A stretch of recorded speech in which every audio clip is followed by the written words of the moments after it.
When the alarm goes, the heart really just starts pounding and you start running out to the aeroplane.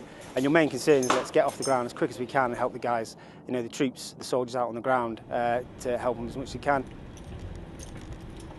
This morning we were on GCAS, so we're on basically 30 minutes to alert if any of the troops outside become under troops in contact, then we can be scrambled. You can relate that back to 70 years ago when they did exactly the same. They wanted to get into the air as soon as possible and stop the German fighters coming over and bombers and taking out parts of Britain.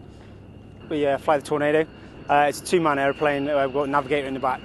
My job mainly is to obviously pilot the aeroplane and put it in the right piece of sky. So the guy in the back, the navigator, can obviously use all the sensors and equipment in the back to look on the ground and obviously support the troops on the ground if they come under any fire out in Afghanistan.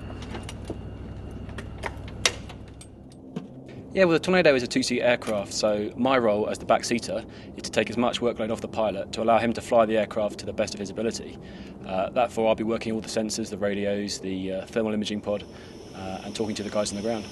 But in terms of parallels, it's very similar, whereas the guys back 70 years ago were doing very similar things, sat in a little hut, ready to go should the need arise.